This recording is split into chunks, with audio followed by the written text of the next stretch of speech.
किसी चीज से भी आजादी हमें इतनी आसानी से नहीं मिलती है जितना हम लोग इतनी आजाद तरीके से रह रहे हैं ना, यहाँ पे खुला बोल पा रहे हैं, पढ़ पा रहे हैं, कुछ भी कोई सा भी लैंग्वेज सीख पा रहे हैं, कहीं आ जा रहे हैं, कोई भी प्रोफेशन कर पा रहे हैं।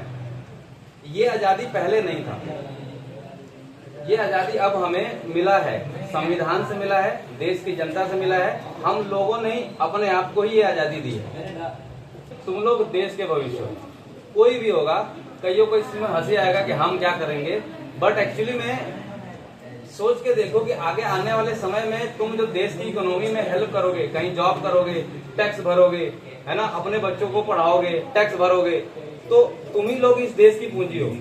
तो आगे आने वाले समय में देश को कैसा बनाना है और कैसा बिगाड़ना है, ये आने वाली जनरेशन के हाथ में होता है।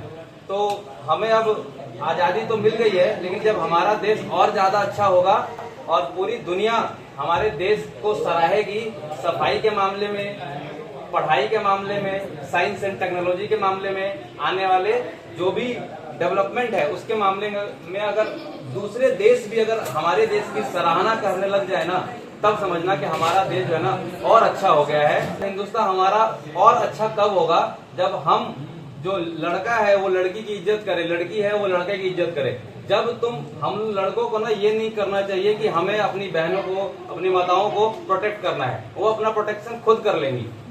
हमें बस ये रखना है कि उन पे नजर नहीं रखना है, बुरी नजर। अपने माताओं बहनों पे तो नहीं, दूसरे के माताओं बहनों पे बुरी नजर नहीं रखना। अगर हम ये सीख लेंगे ना, तो वहां से भी वो लड़का जो है ना तुम्हारी माताओं बहनों में बुरी नजर नहीं रखेगा। और उसके बाद हमें जो है ना बहुत सारे कानून, लॉ एंड रेगुलेशन लाने की जरूरत नहीं पड़ेगी। और लड़कियों को भी देखना चाहिए कि हमें क्या चाहिए।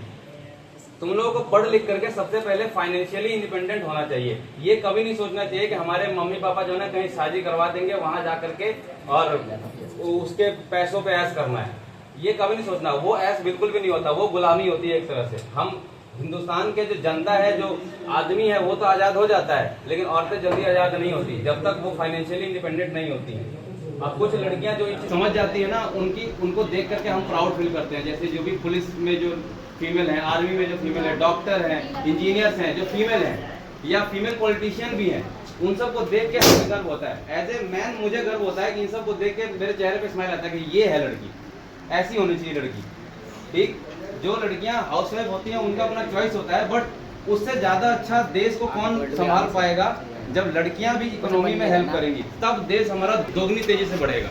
और इसमें थोड़ा सा सहयोग सिर्फ पुरुषों को देना पड़ेगा कि वो प्रोटेक्शन के हिसाब से ना रहे कि हमें अपने प्रोटेक्ट करना है फीमेल को, बस उनको आजाद छोड़ दो, तुम उन पे बस बुरी नजर से हटा दो, कंट्रोल करना छोड़ दो, वो अपने आप ही सही हो जाएंगी। ठीक है, और अगर हम ऐसा करते हैं तो देश में जो भी महिलाओं के प्रति जो क्राइम्स हैं वो अपने आप ही कम हो जाएगा, धीरे धीरे अपने आप ही कम हो जाएगा। उसके लिए कानून, डंडा, फांसी, इन सब की जरूरत पड़ेगी ही नहीं।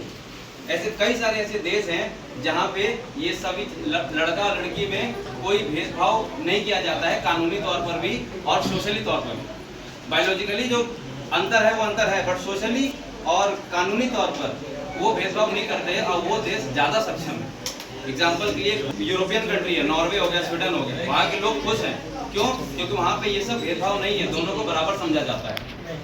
ठीक है, तो अपन लोग मिलकर के एक संकल्प लेंगे इंडिपेंडेंस डे पे कि हमें देश को बेहतर बनाने के लिए पहले खुद को बेहतर बनाएं, देश अपने आप ही बेहतर बन जाए।